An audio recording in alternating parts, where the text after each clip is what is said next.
The features of the earth, पृथ्वी की विशेषताएं। फीचर्स मीन्स होते हैं विशेषताएं। देखते हैं क्या है। और earth is round like an orange, हमारी जो पृथ्वी है ये ऑरेंज की तरह है, मतलब इसका जो आकार है वो ऑरेंज की तरह है, संतरे की तरह है। It has mountains, plains, forest, valleys, hills, islands, rivers, ponds, seas and oceans. कहते हैं इसमें जो है हमारी मतलब अर्थ है, उसके बारे में इस पे है क्या क्या, पर्वत है, मैदान है, जंगल है, घाटियाँ हैं, पहाड़ियाँ हैं, आइलैंड है, मतलब द्वीप हैं, रिवर्स नदियाँ, तालाब, सागर और महासागर हैं। इसे ओशियन, बहुत सारे लोग ओशियन पढ़ते हैं लेकिन ये ओशियन नहीं है, ओशन है। और ये आइलैंड है, ISLANDS। इसे बहुत सारे लोग इजलैंड पढ़ते हैं लेकिन ये इजलैंड इसे नहीं बोला जाता है, इसे आइलैंड बोला जाता है। 1/4 of the earth is covered with land. कहते हैं 1/4, अगर हम देखेंगे इसमें 1/4 of the earth is covered with land. कहते हैं कि 1/4 एक चौथाई हिस्सा क्या है, ये एक चौथाई हिस्से पर जो है लैंड है, मतलब पृथ्वी है।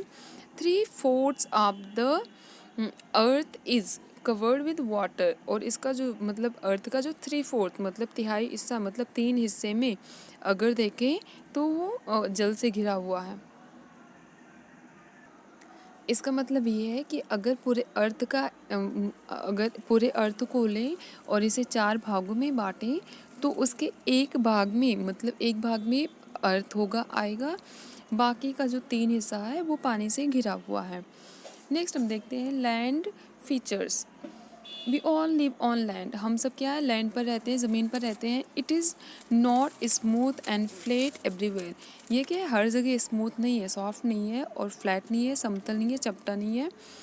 It has mountains, plains, valleys, plateau, desert, forest, island, etc। इसमें जो है इट हैज़ माउंटेन, मतलब यहाँ पर लैंड जो है, पृथ्वी जो है, इस पे पर्वत है, मैदान है, घाटी है, पठार है और डिज़र्ट है, रेगिस्तान है, वन है, जंगल पाए जाते हैं और आइलैंड मतलब द्वीप भी हैं। ठीक है। और आप लोगों में से तो बहुत सारे लोग ये सोच रहे होंगे ना कि नहीं हम तो उस पे नहीं रहते, ज़मीन पर नहीं रहते। क्यों? क्योंकि आपके घरों में फ़र्श है, लेकिन आपका जो घर है ना वो भी ज़मीन पर ही तो बना है। सोचने वाली बात है। एनीवेज इसे देखते हैं हम। डेजर्ट क्या होता है? A very large part of the earth, of the land covered with sand is called desert। कहते in very large part of the land, पृथ्वी का बहुत बड़ा सा भाग होता है कवर्ड विद सैंड, जिनमें क्या है, रेत होती है, इस कॉल्ड डिजर्ट। और इसे हम क्या कहते हैं, इसे रेगिस्तान कहते हैं। मतलब ऐसी ज़मीन जहाँ पर बहुत सारी रेत हो और वो दूर तक हो, उन्हें हम कहते हैं रेगिस्तान। A desert receives very little amount of water, जो डिज़र्ट होता है इनमें बहुत कम बारिश होती है। We see a very few animals and plants in a desert, और जो डिज़र्ट होते हैं रेगिस्तान में हम बहुत कम जानवरों को देखते हैं और बहुत कम वनस्पतियों को देखते हैं, मतलब बहुत कम पेड़ पौधे होते हैं। माउंटेन, अब हम देखेंगे, डिज़र्ट को हमने देख लिया, माउंटेन क्या होता है देखते हैं। A very high hill is called mountain, बहुत ऊंची जो पहाड़ी होती है उसे माउंटेन कहते हैं, उसे पर्वत कहते हैं। Some mountains have snow also on their peaks, peak means होता है चोटी। कुछ जो पर्वत हैं उन पर्वतों पर क्या होता है, उनके जो चोटी पर क्या है, स्नो होता है, मतलब बर्फ़ होता है। Mountains are usually covered with thick forest, अक्सर माउंटेन्स जो होता है मतलब पर्वत होते हैं, इस पे घने जंगल पाए जाते हैं। वैसे पिक्चर में जो है ना, जो अभी तो हमने पढ़ा है कि जंगल, उस पे जो है माउंटेन पे बहुत सारे पेड़ पौधे पाए जाते हैं, बहुत घने जंगल होते हैं, लेकिन इसमें तो कुछ दिख नहीं रहा है, नहीं दिख भी रहा है, थोड़ा थोड़ा देखना दिख जाएगा। नेक्स्ट है प्लेटो, इसे जो है प्लेट्यू लिखते हैं लेकिन पढ़ते हैं plateau. A flat land at the top of the hill और mountain is called a plateau. कहते हैं ए फ्लैट लैंड, जो चपटा स्थान, मतलब ए फ्लैट लैंड मतलब भूमि का जो वह भाग जो चपटा होता है, eight the top of the हिल, मतलब कोई पहाड़ी है, कोई पर्वत है और उस पर जो है उसका जो चपटा भाग है, मतलब समतल कह सकते हैं भाग होता है। किसी भी पर्वत या पहाड़ी का जो समतल भाग होता है उसे प्लेटो कहते हैं और हिंदी में इसे पठार कहते हैं। If plateau is covered with rocky land, और ये जो होता है चट्टानी होता है। मतलब जो प्लेटो होता है ना, ये पठार जो है ये चट्टानी होता है, मतलब बहुत मजबूत होता है। It is not good to grow crops, और यहाँ पर मतलब ये फसल उगाने के लिए अच्छा नहीं होता है। A plateau is also called the table land. Plateau को जो है ना टेबल लैंड भी कहते हैं, ये ज़रूरी है, मतलब इम्पॉर्टेंट कह सकते हैं, मानते हैं कि कौन सा लैंड, मतलब ऐसा पूछा जा सकता है आपसे कि किस लैंड को टेबल लैंड के नाम से जाना जाता है। तो जो प्लेटो होता है इसे हम कहते हैं टेबल लैंड।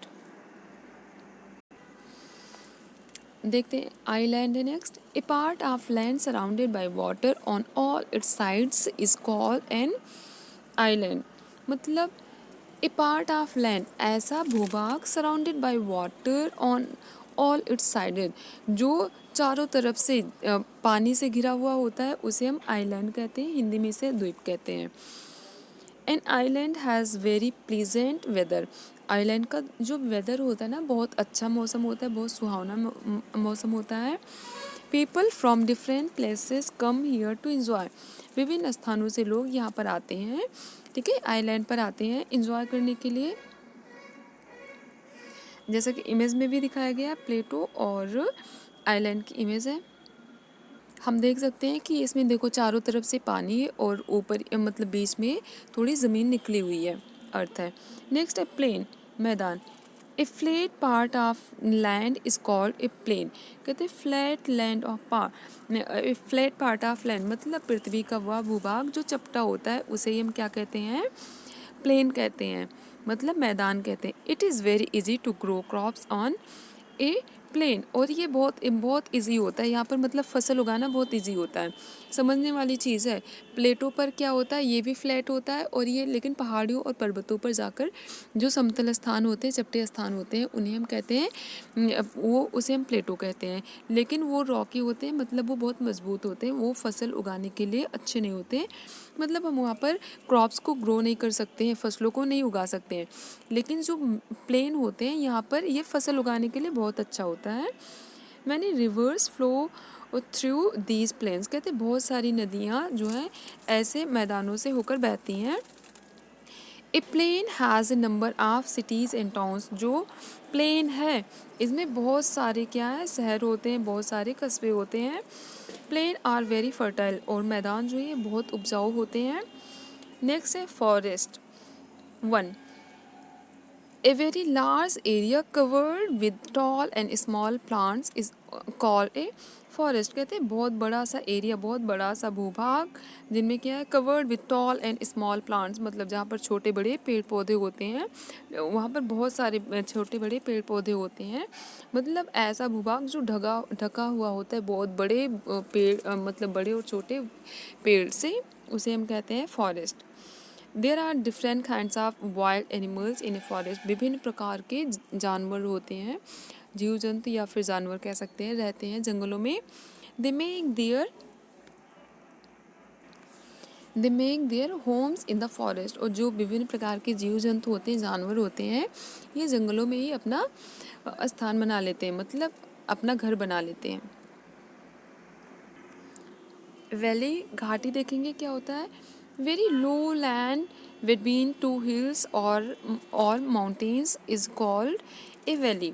मतलब कहते हैं बहुत जो नीचा स्थान, मतलब दो पर्वतों के बीच में, कहते हैं वेरी लो लैंड, नीचा स्थान होता है यहाँ पर। लो का मतलब है नीचा, ठीक है। Very low land between two hills, मतलब दो पहाड़ियों के बीच का जो नीचा स्थान है, मतलब कहीं ना कहीं से वो जुड़ रहे होंगे और जुड़ेंगे, वो थोड़ा समतल भी होगा, थोड़ा नीचा वो स्थान होगा, ठीक है, उसे हम वैली कहते हैं, घाटी कहते हैं। और ये पर्वत या पहाड़ दोनों पर हो सकता है। The land of a valley is very good to grow varieties of crops. कहते हैं जो दो पर्वतों और पहाड़ियों के जो बीच का स्थान होता है, मतलब जो घाटियाँ होती हैं, यहाँ पर विभिन्न प्रकार के क्रॉप्स जो है फसलें उगाई जा सकती हैं, बहुत अच्छी भूमि होती है ये। नेक्स्ट है हिल, पहाड़ी देखते हैं। A very high part of land with a pointed peak is said to be a hill.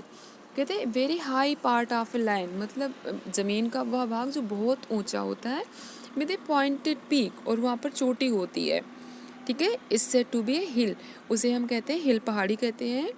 The hill is always made up of rocks and stones, और जो हिल होती है पहाड़ी, वो हमेशा जो है किससे बनती है, रॉक्स एंड स्टोन से, चट्टानों से और जो पत्थरों से बनी हुई होती है। It is not very good to grow any type of crop fair, कहते हैं ये बहुत अच्छा नहीं होता है, मतलब यहाँ की किसी भी प्रकार की फसल उगाने के लिए अच्छी भूमि नहीं होती है। Some hills are found very high, कुछ जो हिल होती हैं, पहाड़ियाँ होती हैं, बहुत ऊपर होती हैं। नेक्स्ट है वाटर बॉडीज़। अभी तक आपने पढ़ा होगा बॉडी मीन्स होता है शरीर, और अभी आपने, और शरीर आप सोचते हो इंसानों के होते हैं, बट यहाँ पर वाटर बॉडीज़ मतलब ऐसा स्थान जहाँ से हमें पानी मिलता है, जल स्रोत, यहाँ पर बॉडी का मतलब है स्रोत, जल स्रोत। The following are known as various kinds of water bodies, कहते हैं जो नीचे दिए गए हैं विभिन्न प्रकार के, ये इन्हें कहते हैं विभिन्न प्रकार के स्रोत हैं ये पानी के। देखेंगे वाटरफॉल, वाटरफॉल मीन्स होता है झरना। A stream of water falling down on the ground from a very high place is called A waterfall, कहते हैं a stream of water, stream means होता है धारा, और जल की धारा जो है, पानी की जो धारा है, falling down on the ground, जो ज़मीन पर गिरती है, मतलब ऊपर से, from a very high place, मतलब बहुत ऊंची जगह से ऊपर से ये गिरती है नीचे ज़मीन पर, इस कॉल्ड वाटरफॉल, इसे ही झरना कहते हैं, ठीक है। वाटरफॉल्स लुक वेरी ब्यूटीफुल, और ये बहुत अच्छा लगता है देखने में, मतलब झरने को देखने में आपको बहुत अच्छा लगेगा। नेक्स्ट है river. A very big stream of water is called a river, कहते हैं बहुत बड़ी सी जलधारा को हम नदी कहते हैं। A river always flows from high to low, और ये क्या होती है, a river always flow from high to low, ये ऊपर से जाकर नीचे बहती हैं, मतलब ये कहीं ना कहीं ऊपर से होकर ऐसे बहती हैं, ठीक है, ये ऊपर से होते हुए नीचे को बहती हैं। नेक्स्ट है लेक, लेक मीन्स ये लेक इसका होता है झील। A very big water body surrounded by land is called A lake, कहते हैं कि a very big water body, जो जल स्रोत है बहुत बड़ा सा होता है, सराउंडेड बाय लैंड, जो कि ज़मीन से मतलब वो स्थल से घिरा हुआ होता है, उसे हम कहते हैं झील। People enjoy voting also in A lake, लोग जो है ना उन्हें नाव चलाना, मतलब नाव कोई इसमें इंजॉय करते हैं, मतलब नाव में बैठकर यात्रा करते हैं। Lake contains usually very fresh water, अक्सर जो वो होती हैं झीलें होती हैं, इसमें बहुत फ्रेश वाटर होता है, ताज़ा पानी होता है। पॉन्ड, तालाब। A very small water body near A village is called A pond, कहते हैं किसी भी गांव के आसपास का जो गांव के पास का जो वो छोटा सा वो होता है, जल स्रोत होता है, ठीक है, मतलब ऐसी जगह थोड़े दूर में होगा ये, मतलब बहुत ज़्यादा फैला हुआ नहीं होता है, इसे हम कहते हैं पॉन्ड कहते हैं, मतलब तालाब कहते हैं। People wash their different kinds of clothes and bathe their various animal in pond, कहते हैं लोग जो हैं, people wash their different kinds of cloth, लोग विभिन्न प्रकार के जो हैं क्या करते हैं, कपड़े और जो है विभिन्न प्रकार के जानवरों को यहाँ पर मतलब कपड़े धुलते हैं और जानवरों को नहलाते हैं तालाब में। ये लेक की इमेज है और ये पॉन्ड है। नेक्स्ट है सी, समुद्र। Sea is a very big water body, sea जो होती है बहुत बड़ा सा जल स्रोत होता है। The water of the sea is very salty, लेकिन जो समुद्र का पानी होता है ना ये नमकीन होता है, खारा पानी होता है, जैसे आपने सुना होगा खारा शब्द, ठीक है। The water of the sea is very salty, समुद्र का पानी बहुत नमकीन होता है। It is not good for drinking, ये पीने योग्य नहीं होता है। ओशन हम देखेंगे, a very large body of salty water that always covers the major part of the earth is called an ocean, कहते हैं a very large body of salty water, salty water मतलब नमकीन पानी का बहुत बड़ा सा जल स्रोत, मतलब जो सागर होता है वो भी बड़ा होता है, लेकिन उससे भी ज़्यादा बड़ा जल स्रोत जो होता है that always covers the major part of the earth, जो पृथ्वी का बहुत बड़ा सा भाग कवर करता है, इज कॉल्ड एन ओशन, उसे कहते हैं महासागर। It is larger in size than the sea, मतलब समुद्र जो सागर होता है इससे इसका मतलब जो महासागर है इसका आकार बहुत बड़ा होता है। इंपॉर्टेंट पॉइंट्स में देखते हैं। 1/4 part of the earth is covered with land, yes. अगर पूछा जाए कि कितना जो है अर्थ का कितना भाग लैंड से कवर्ड है, तो ये 1/4 पार्ट जो है कवर्ड है लैंड से। 3/4 part of the earth is covered with water, और 3/4 पार्ट जो है ये इम्पॉर्टेंट है कि 1/4 ये उससे कवर्ड है लैंड से, और जो 3/4 है ये वाटर से कवर्ड है। प्लेन्स मीन्स होता है मैदान, देखेंगे आपने पहले भी पढ़ रखा है। Plains are said to be very low lying flat lands, और mountain is said to be a very high hill. Valley is low lying land between two hills. There is always a shortage of water in desert. Lake is larger than a pond. Lake जो होती है तालाब से बड़ी होती है।